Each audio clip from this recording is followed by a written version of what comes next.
जय गुरुदेव। नमस्कार दोस्तों, मैं एस्ट्रो महेश एक बार फिर से आपका हार्दिक स्वागत करता हूं अपने YouTube चैनल में। जैसा कि आपको मालूम है, अभी ये पितृ पक्ष चल रहा है और इसी के विषय पर बात और चर्चा करने के लिए मैं आपके सामने फिर से एक बार आया हूं। बहुत सारी ऐसी बातें और ऐसी चीजें हैं जब हम समाज में देखते हैं, वार्तालाप होता है, चर्चा होती है, तो उसमें से कुछ विषय निकल के आते हैं। ऐसा ही एक विषय है कि पितृ पक्ष में कोई भी शुभ कार्य करना चाहिए या नहीं। और दोस्तों, ये सचमुच में बहुत ही गहन विषय है आजकल के दौर में, क्योंकि एक तरफ हम ये मानते हैं कि पितृ पक्ष में हमारे पितृ, जो हमारे पूर्वज हैं, पितृदेव जिनको कहा जाता है, तो पितृदेव जो देवता स्वरूप हैं, वो अपने कुल, अपने वंशजों पर अपनी कृपा बरसाने के लिए इस धरती पे आते हैं। तो जो देव हैं वो हमें प्रसन्नता देने के लिए आए हैं, अपनी ब्लेसिंग्स देने के लिए आए हैं। तो फिर हम ये कैसे मान लें कि कोई भी शुभ कार्य करना अशुभ हो जाएगा, जब ये पितृपक्ष अच्छाई के लिए एवोल्यूशन प्रोसेस है पितरों के लिए, और जो उनके वंशज हैं उनके ऊपर कृपा करने के लिए है। तो ऐसा मानना है कि हमें कोई भी ऐसा कार्य जो शुभ हो उसको करने से हमें रुकना नहीं चाहिए।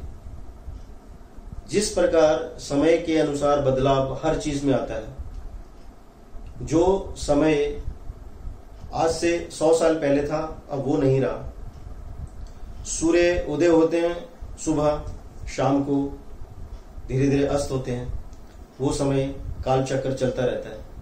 तो इसी प्रकार जब आधुनिकीकरण हर चीज का होता है, उसके अनुसार कुछ नियमों का बदलाव भी होना चाहिए। मैं यहां पर एक चीज आपको बता दूं कि कहीं भी किसी शास्त्रों में पितृपक्ष में कोई शुभ कार्य नहीं करना चाहिए, ऐसा कहीं भी नहीं लिखा हुआ है। ये एक रूढ़िवादिता संयोगवश ही चलती चली आई। कोई भी ऐसा कार्य हमको नहीं करना चाहिए, उसके पीछे कारण ये भी है कि ये चौमासा चल रहा है, नवंबर तक चलेगा, और उसमें भी ये माना जाता है कि कोई नवीन कार्य कोई आपको नया घर लेना हो तो आप ले सकते हैं, नई गाड़ी लेनी है तो आप ले सकते हैं, नए वस्त्र लेने हैं तो आप ले सकते हैं। लेकिन शादी विवाह और मुंडन, इसको करने से आपको रुकना चाहिए। और इसी प्रकार पितृपक्ष में भी हमको इन्हीं बातों को ध्यान में रखते हुए शादी विवाह, मुंडन आदि जो भी कार्य होते हैं उनको नहीं करना चाहिए। कोई भी ऐसा नया कार्य नहीं करना चाहिए। अगर आप बाकी कोई कार्य करना चाहते हैं, आप आभूषण लेना चाहते हैं, आप वस्त्र लेना चाहते हैं, आप जमीन लेना चाहते हैं, आप गाड़ी लेना चाहते हैं, वो आप ले सकते हैं। हाँ, इसमें आपको जो विशेषता है आपको ध्यान रखना चाहिए कि जो भी शुभ घड़ी है, चौघड़िया है उसमें, या कोई शुभ तिथि है उसमें आप ये कार्य कर सकते हैं।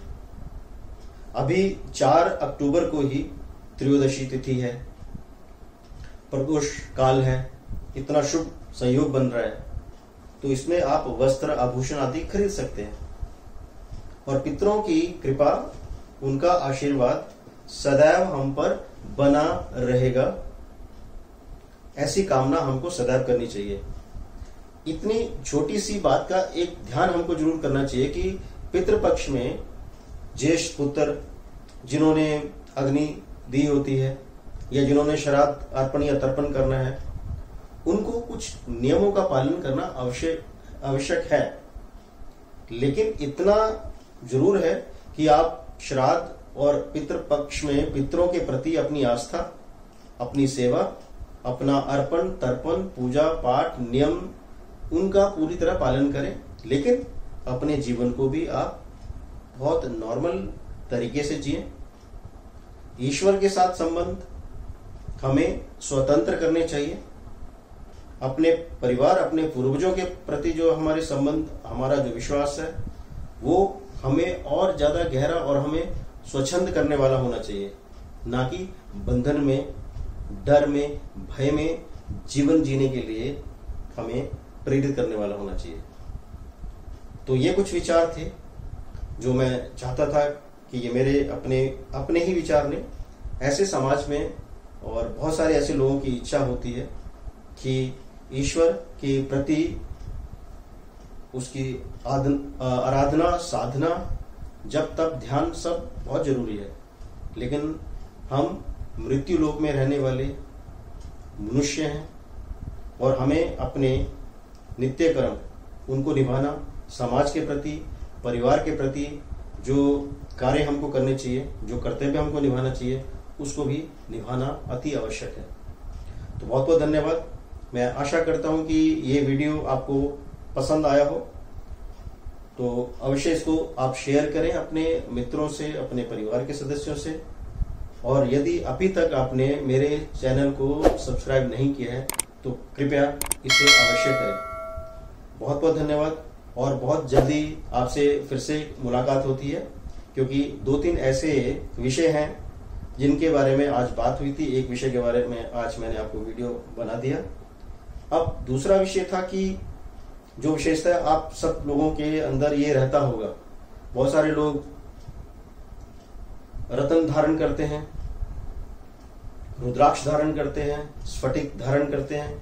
उनके मन में एक विचार रहता है कि ये सब धारण करने के बाद हमको शौचादि के लिए हमने जाना है, शौचालय में जाना है, तो उसमें उनको पहन के रखना चाहिए या नहीं।